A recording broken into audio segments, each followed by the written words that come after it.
Clockwerk, Sly's greatest enemy, that affected him in fear and memory. The one enemy that hunted his own family kind for thousands of years and lives by one fuel: hatred.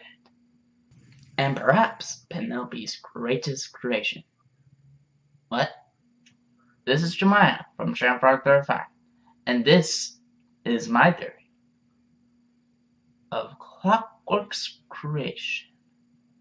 Let's begin, shall we? Before we start this theory, I have one question for all of you to think about. How in the world did an ancient bird from Egyptian time, perhaps even from the Stone Age area, has the capability of making advanced technology, yet doesn't have any idea how to invent technology or electricity for that matter in the first place? We could simply throw it out there that, hey, it's just a video game. There is no logic. But there's a problem with this obvious answer. They left out so many unanswered questions. Like, why did Clockwerk hated the Cooper gang in the first place? What did the Cooper gang even do to him? And why did he leave Sly alive but yet killed all the others? I know there was an excuse that he believes that if he takes away the devious raccoonus from the Coopers, the Cooper line will be nothing. But yet Sly was able to prove that he was able to defeat Clockwerk and his Finnish 5 members in this path. So let's dig into the devious raccoonus. Well, the game actually, not the book itself. I mean, yeah, the devious raccoonus kind of explained about Clockwerk and all, but we have to dig into the game. In the beginning of the video game series, Sly Cooper, the devious raccoonus, Sly is an 8-year-old raccoon who holds the knowledge of all of his ancestors' thieving moves.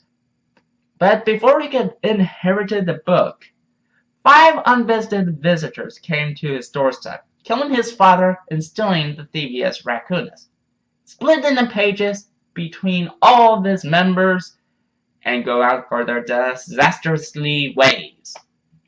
Sly, now an orphan, was thrown into the orphanage, where he meets Bentley, the turtle, the brains, and Murray, the hippo, the getaway driver, and the brawn.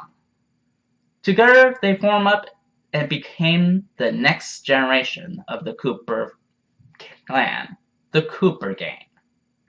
Sly was facing many of the Finnish 5 members and managed to beat them all. But there is one of the members that is most calculating out of them all. Yes, I'm talking about Clockwerk. Now, he was much more clever than we might think of the other members, which they had their own goals of having power, taking over the world. But Clockwerk just wants to destroy them all, destroy the Cooper family line. He lured Sly into a trap by using Carmelita, Sly's girlfriend / Sly's favorite cop. Man, feels like Catwoman and Batman, that the roles reverse. Anyways, he uses Carmelita as bait. And in fact, Sly wasn't able to escape from it if it wasn't for, well, Bentley. As we face together, we learn that Clockwerk was surviving throughout many generations by feeling one thing that has kept him immortal throughout 1,000 years. Now, as obvious as it could be, of every single final boss level, you defeated Clockwerk and he's finished for good. But before he died, he said a few words before his death. I am been selling flowers, never reality. The Belay. I will become feet together. I will live. Redirect energy. Now this must be a few words that a bird says because he has been whacked on the head so many times by a cane that he could be saying random things, or maybe from a blaster point, or rockets for that matter. But when there are more than just random things that Clockwerk said, like per se hints of his own origins. Now we throw into Sly Cooper 2, where we see Clockwerk defeated, killed, but his parts still survive. And any point if somebody, for some odd reason, decided, hey, we should put them back together and make the bird fly again! Clockwerk will be revived. So Sly and the gang decided to steal all the Clockwerk parts and destroy them. Unfortunately, they faced a little bit of a competition with the Claw Gang, who already had the parts from the start and used them for their own benefits. From, printing money. Honestly, I don't know why Dimitri did that. Or in other cases, like growing a spice operation, or doing it for show. Or fueling the energy for trains. It sounds much more menacing than you might think. There's one item that is most important out of them all. The hate chip that fueled Clockwerk and kept the parts alive throughout many, many generations. Even though Sly Cooper managed to defeat Clockwerk for Sly Cooper 2 in this case, but I prefer Clockwerk / Neela inside the machine. He manages to destroy the parts, ironically with Carmelita's help, but was a cost, a very, very big cost, of Bentley losing his legs. Feet together. Now we reach to Sly Cooper 3. In Sly Cooper 3, Sly founded all of his family heritage in the island, Cane Island. But he can't get there. Why? Because a certain monkey put a facility and highest security that not even a Cooper alone could even enter and escape. So he grabs more members instead of Bentley and Murray. He grabs the Panakin, one of his former enemies, Dimitri, one of his former enemies as well, that turned good, and the Guru, Murray's teacher, and finally, most of them all, Penelope. Out of all the members, we do not know much about Penelope. All except, well, she wants to join in the dogfight competition, but due to age restrictions, she wasn't able to. So she decided to don into a disguise to pass through the age restrictions and became a high top dog fighter, the Black Baron. Due to popularity wise, she apparently puts on the Black Baron more times than she can count. But hey, at least, well, she can fly around in an airplane without anybody noticing about her age and her restrictions.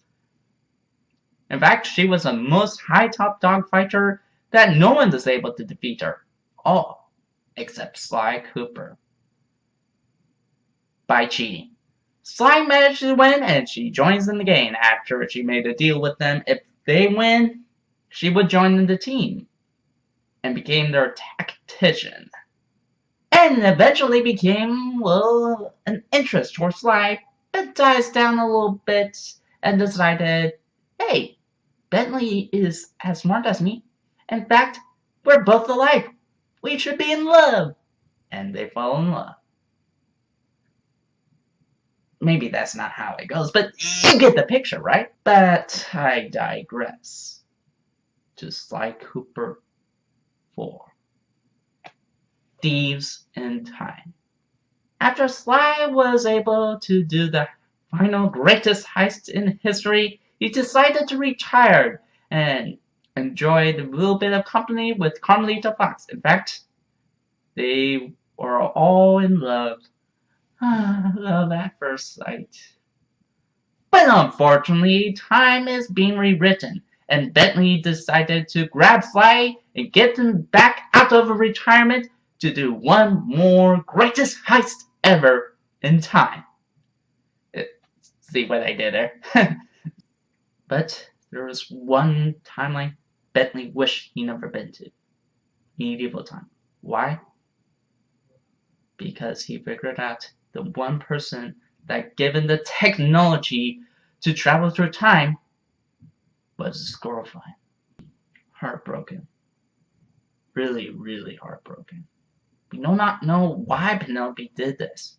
Either because of faulty writing, or maybe something more. Something more we don't even know about Penelope. And the only words that Penelope said right in front of Bentley, or technically talking to herself, was if only Bentley hadn't been brainwashed by Cooper's honorable thief nonsense, we could have made billions in weapon design. What does this all mean? Why did she say all those things? Well, could be many things, like as in perhaps she learned that Sly Cooper cheated and decided to have a really dark hatred towards him, but doesn't show it all that much. Perhaps she believed that Sly's own honorable thief was holding her back. After all, Penelope believed that the thing that Sly stole from Bentley was his potential. We don't know. We honestly don't know. But not only that,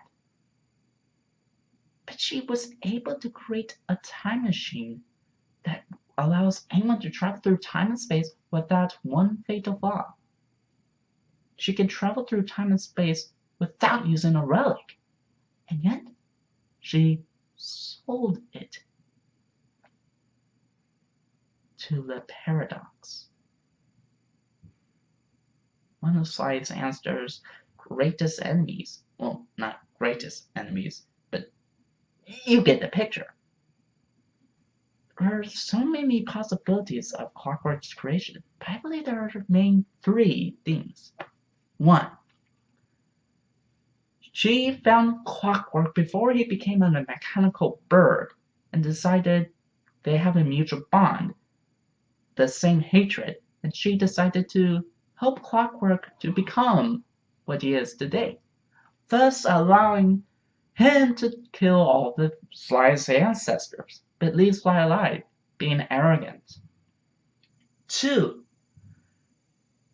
she helped someone to create Clockwerk, and thus what I said before. Or three, she is Clockwerk. Now you might be thinking, but Jeremiah, Clockwerk is a owl, Penelope is a mouse.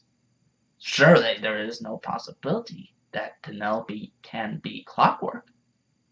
Well, if I have to remind you, in Sly Cooper 2, Band of Thieves, there was one way that Clockwerk can be revived, by a certain anthropomorphic creature jumps into Clockwerk and became able to control Clockwerk's own body until Clockwerk is fully revived, of course. For example, Neela was able to do it, and evidently became Clockwerk Mark II. I'm going to say it right now. Clockwerk Mark II. End of story. Penelope was able to hide her disguise from being a Black Baron and also a Black Knight. Evidently, nobody even knows that he or the person she disguised as was her. She has a mutual hatred to Sly in the family line, mainly the Honorable Code. And she is able to make a mechanical suit, as we see with the Black Knight's armor, and also the big, huge armored knight that is able to take down by arrows. But there is one thing that defeats all purposes: reality. Remember what I said before, that she is able to create a time machine to travel through time? Now, why would Clockwerk even say that unless it was a hint that he's indeed been traveled through time and space, perhaps in the future, or even in the present? But Penelope couldn't be the one person that fueled the source, can she? Well, it can be others. I mean, there is a possibility that Clockwerk would survive throughout the years because of hatred towards the Cooper family line. I mean, after all, the Cooper family has so many enemies. In fact, it could be a lot more, as Pargio fully explained that fueled by hatred, not by Clockwerk, but by others, well, gives life to the people. Or perhaps I'm wording things from a bird that got killed from Leela's own betrayal. It is such a saddened way to go through. Being fueled by hatred to be the one to form immortality? Hatred beyond hatred. Who would live on beyond that? Well, Lockwood would, and he lives on forever. Perhaps there is more connections with Penelope and Clockwerk than I might think. Perhaps mysteries will be solved in Sly Cooper 5.